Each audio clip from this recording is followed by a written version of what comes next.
Hello? This is Michael with the Oakland County 911. What is your name? Autumn Beach. Autumn Beach, B-E-E-C-H. V-E-A-T-C-H. Okay, and so tell me exactly what happened. I was riding from Kalispell, Montana to Bellingham, Washington, and I don't know where, but we crashed and I was the only one that made it out. Okay, made it out from the collision or survived? Yeah, the only one that survived. Okay. Are you injured at all? Yeah, I have a lot of burns on my hands and I'm kind of covered in bruises and scratches and stuff. Okay. All right, Autumn, how old are you? I'm 16.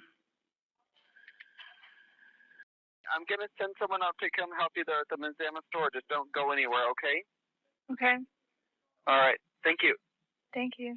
When Autumn Veach had to go back to her home in Linden, Washington from her step-grandparents' home in Kalispell, Montana, the original plan was that the three of them would make the drive together.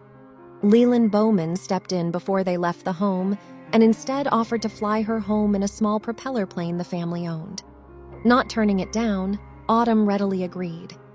While the forecast showed inclement weather, after waiting some time, they decided to chance it.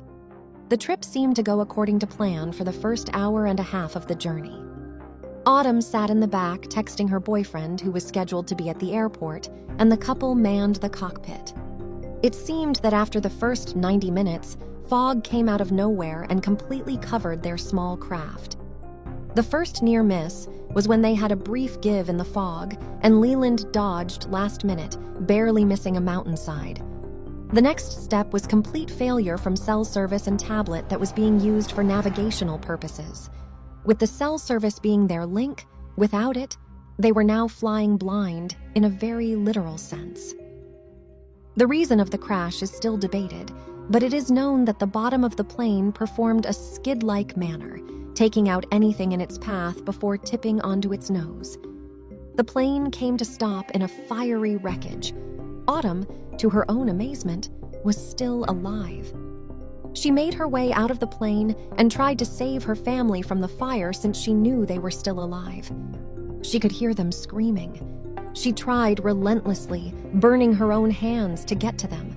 When the screaming stopped, she knew she had to go. Running from the wreck site, she chose the downhill path since it was easier, and she thought she heard a freeway, but it was just running water. She followed it until she came to rest for the night. The next day, she came close to giving up and took shelter against a tree, but decided she wasn't ready to die yet. She got herself back up and continued to hike through the woods, singing songs to herself to try to stay busy. She also slept outside that night, dealing with insect bites and sand. The next morning, she started again. This time, a bridge in the distance caught her eye. Walking closer, she understood that it wasn't fake. It was real. She discovered just after the bridge was a parking lot for a trailhead that she ended up on. She tried to wave down motorists for hours without luck.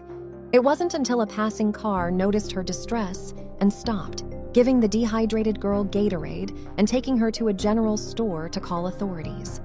When authorities reached her, it was July 13th. She had survived 2 full days in the wild. Sadly, she had to inform officers that she was the only survivor of the crash. Days later, ground search crews began to search for the site of the wreck. They came across one soon after that was still smoldering. 2 deceased bodies were in the cockpit. Now a young adult, Autumn feels that she has a newfound respect for life. She understood when it came down to it that she had so much she wanted to do in life, and dying wasn't an option. When she returned to her home, she was greeted by family and her friends who all just wanted to show her that they were there for her in whatever way she needed. Autumn dealt with survivor's guilt for a few years after the wreck, but has since come to understand that they would be glad she at least made it out.